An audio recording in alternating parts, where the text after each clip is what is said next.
afectada. Nosotros íbamos recibiendo necesidades, ya que a lo largo del año siguiente, sobre todo 2011, fue recogiendo el país vía las diferentes instituciones, los CLOPAC, los CREPAC, las alcaldías, las gobernaciones, fue llegando el cúmulo de solicitudes que no proyectos de lo que se había afectado. ¿Eso qué implica? Eso implica una serie de actividades que ahora les quiero mostrar. La anterior, por favor. Se recibieron 895 postulaciones, se hizo un mapa de afectación en esa primera parte, para saber identificar cuál era la magnitud de lo que el fondo debía atender. Luego viene el proceso ya de estructuración, de planeación de los proyectos. Y este es un proceso sumamente delicado, sumamente cuidadoso y que nos ha tomado tiempo.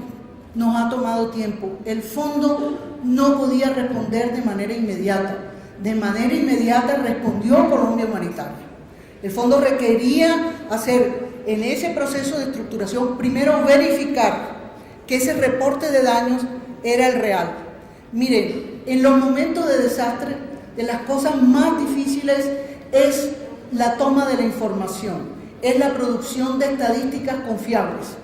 Nos contaba el doctor Omar Darío Cardona hace unos pocos días en el fondo que para la reconstrucción del eje cafetero se hicieron 6 censos, hasta que se tuvo la cifra definitiva de cuál era la infraestructura que se debía reconstruir. Entonces, por eso para nosotros es muy importante ya en la fase de estructuración de los proyectos, la verificación. Después se define la estrategia de intervención y luego entramos a contratar.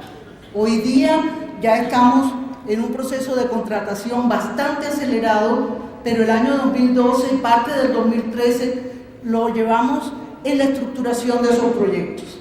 Ya después viene la parte de ejecución de obras y la parte de seguimiento y control. Ahí tenemos auditoría externa y tenemos sistemas de seguimiento de proyectos montados. En ese sentido, la experiencia de Colombia Humanitaria ha sido fundamental para nosotros. O sea, ellos ya abrieron un camino en lo que tiene que ver con ejecución descentralizada de proyectos y con los sistemas de seguimiento y control de la inversión que se está haciendo. En ese sentido, y eso recalco en eso, nosotros somos parte de la estrategia. Nosotros continuamos esa labor que hizo Colombia Humanitaria de atender la emergencia, de hacer una rehabilitación básica para que el país pudiera seguir funcionando. El país no se podía paralizar y ahí ustedes vieron los puentes, los arillones, los chorros que se cerraron, todo eso es parte de la rehabilitación que el país necesitaba. La siguiente, por favor. Esto es un poquito una síntesis. Miren, las necesidades que se presentaron al fondo para resolver sumaban casi 37 billones de pesos, o sea, un número enorme de proyectos, y fueron necesidades postuladas por autoridades locales, comunidades, privados, autoridades regionales.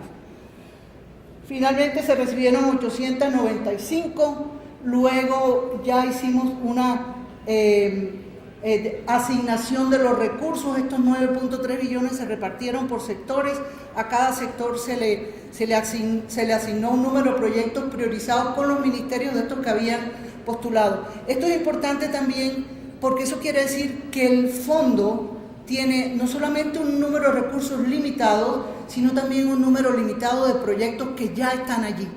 Bueno, fueron los proyectos que llegaron, que se priorizaron, se les asignaron recursos. Muchas veces llegan al fondo hoy día algunos alcaldes, gobernadores diciendo: doctora, podemos poner un proyecto, meter un proyecto más que sea recursos. No, lamentablemente el universo del fondo es cerrado. El número de proyectos y la cantidad de recursos que ya se asignó. Lo que estamos en la fase ya de acelerar la ejecución de esos proyectos. Muy bien, entonces quedamos con 28 postulaciones. Bueno, eso no nos interesa, veamos un poquito ya más adelante los proyectos. Sigue, por favor. Entonces, quiero contarles así cómo dentro de esos tres grandes grupos que decíamos: reconstrucción, reactivación económica y mitigación de riesgo, cómo están distribuidos los recursos.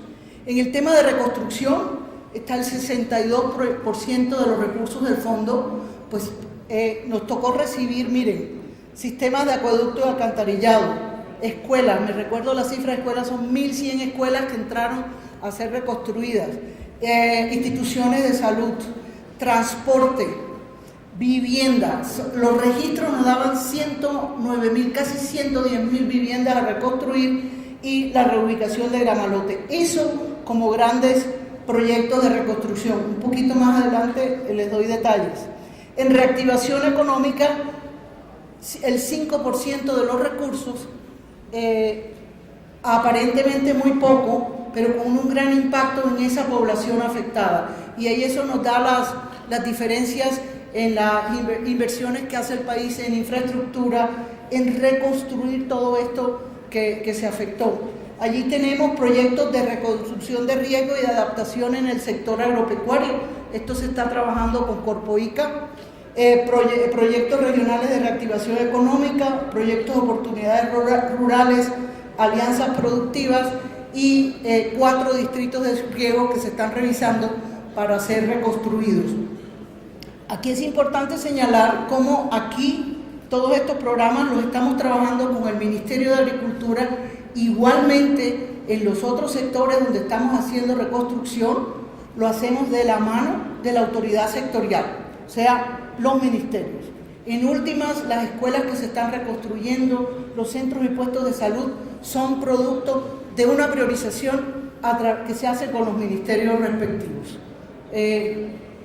Y lo otro, la parte ya de adaptación, que tiene que ver con mitigación de riesgo, mitigación y prevención de riesgo, y en últimas adaptación, son proyectos de formulación y actualización de PONCAS, los planes de ordenamiento y manejo de cuencas, la delimitación de ecosistemas estratégicos que también mencionó el señor ministro. El señor ministro habló de la delimitación de PONCAS, ecosistemas estratégicos, restauración, rehabilitación y reforestación, fortalecimiento del sistema de alertas tempranas que lo estamos desarrollando con IDEAM, y los macroproyectos Canal del Dique, Jarillón de Cali y La Mojana.